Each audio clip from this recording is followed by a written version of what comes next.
தமிழ் சினிமாவின் முன்னணி நடிகரான ரஜினிகாந்த் இயக்குனர் லோகேஷ் கனகராஜ் இயக்கத்தில் நடித்துள்ள படம் கூலி.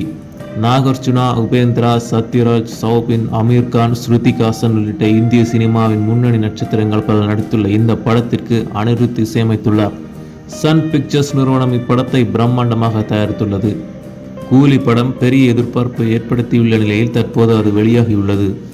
இந்தியில் ஹிருத்திக் ரோஷன், ஜூனியர் என்டிஆர் நடிப்பில் உருவாகியுள்ள வார் 2 படம் வெளியாகியது. இந்த படம் ஆந்திராவிலும் கூலிக்கு டஃப் கொடுக்கும் வகையில் அமைந்துள்ளது. இந்த ஆண்டு சுதந்திர தினத்தில் ஒரு பெரிய நடிகர்களின் படங்கள் வெளியாவது பாக்ஸ் ஆபீஸில் பெரும் எதிர்பார்ப்பை ஏற்படுத்தியுள்ளது. சூப்பர் ஸ்டார் ரஜினிகாந்த், இயக்குனர் லோகேஷ் கனகராஜ் கூட்டணியில் உருவாகியுள்ள கூலி திரைப்படம் தமிழ்நாட்டில் மட்டுமல்லாமல் கேரளா, ஆந்திரா, கர்நாடகா, மும்பை உள்ளிட்ட பிற மாநிலங்களிலும் பெரும் எதிர்பார்ப்புடன் வெளியாகி ரசிகர்களிடம் அமோக வரவேற்பை பெற்றுள்ளது. சமூக வலைதளங்களில் குறிப்பாக எக்ஸ் தளத்தில் ரசிகர்கள் தங்கள் கொண்டாட்டங்களையும் விமர்சனங்களையும் பகிர்ந்து வருகின்றனர். நன்றி நண்பர்களே. இது போன்ற சினிமா தகவல்களை தெரிந்து கொள்வதற்கு எங்களுடைய யூடியூப் சேனலை சப்ஸ்கிரைப் செய்யுங்கள்.